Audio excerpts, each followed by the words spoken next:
Welcome to the cold start lesson, Cadet. Today we will practice starting up the Huey and getting her ready for flight. Press the spacebar key when you are ready to begin.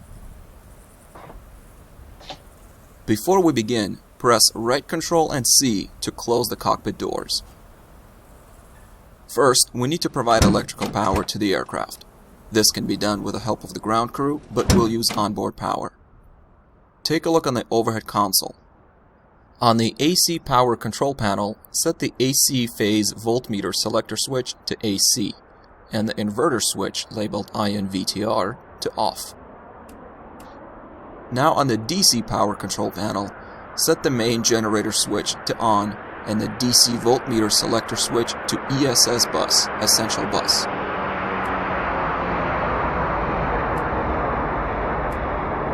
Next, set the starter generator switch to start and turn on the battery.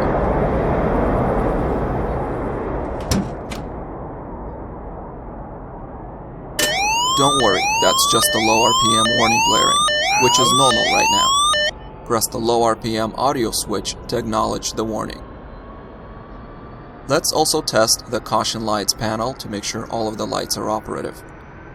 Set and hold the test switch in the down position. Make sure all of the caution lights are on. Next, on the engine control panel, set the main fuel switch to on and the governor switch to auto. All other fuel switches should be off. On the miscellaneous control panel, set the hydraulic control switch to on, the force trim switch to on, and make sure the chip detector system is set to both.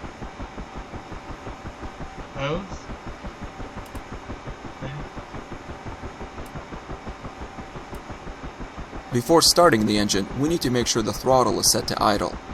The throttle is located on the grip of the collective control handle next to the pilot's left leg.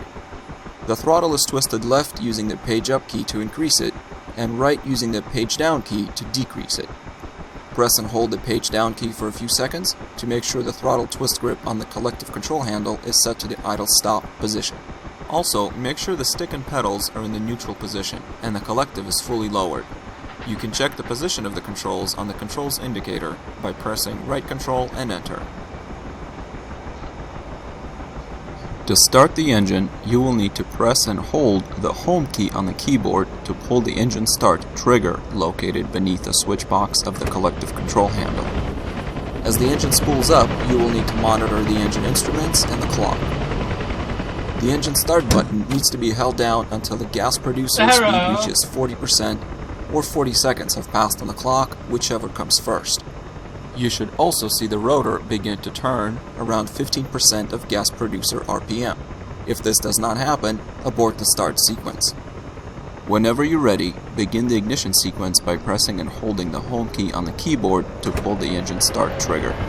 Don't forget to note the time and watch the gas producer indicator.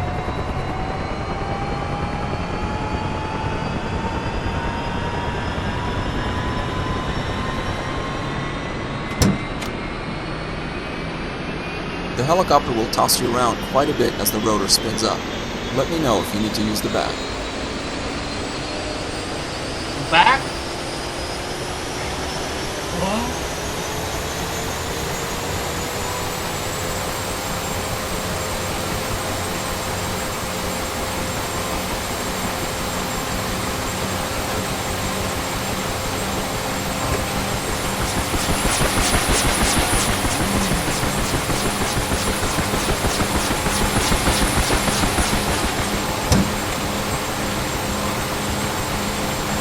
Okay, we're idling normally.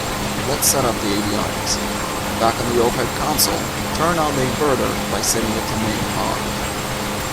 We'll now power up the radio systems. Set the AM-APX-72 transponder to standby, STB1, by right-clicking once over the master switch. Turn on the AM-ARM-82 VHF Navcon radio by right-clicking on the power switch once. Turn on the AM-ARC-134 VHF COM radio by right-clicking on the power switch once. Turn on the AM-ARC-51BX UHF radio by setting the function switch to T-on, transmit receive. Set the interphone selector switch to 3 to set the VHF comm radio for transmission. This will allow you to communicate with ATC. To communicate with wingmen, you will usually transmit over the UHF radio, which is position 2 on this switch. Turn on the AM ARC 131 VHF FM radio by setting the mode switch to T-bar, transmit receive. Turn on the AM ARN 83 ADF receiver by setting the mode switch to ADF. To complete avionic setup, set the starter generator to standby STD-Y on the overhead console. Let's now run up the engine to normal power. Press the page up key repeatedly and monitor the engine and rotor RPM indicator as power increases. Continue to slowly add power until the throttle grip on the collecting is twisted all the way to the left. Watch the engine RPM to stabilize at 6600 and rotor RPM at 324.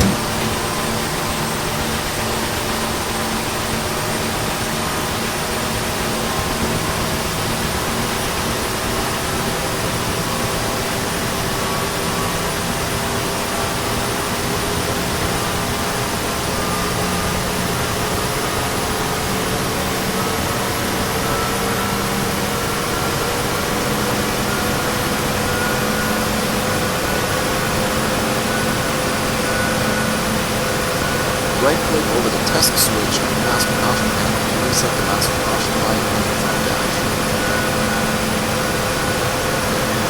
If the engine RPM is off the 6600 mark, you can use the governor RPM switch on the collector, also known as the beat switch, to adjust the RPM as necessary. The helicopter is now ready for takeoff. This concludes the whole start lesson. Well done. Done. I'm taking off, man.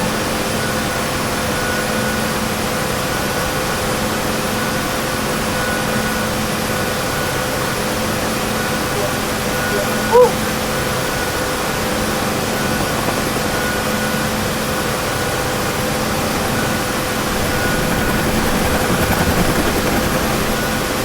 Holy shit.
Alright, I think my coach is very angry.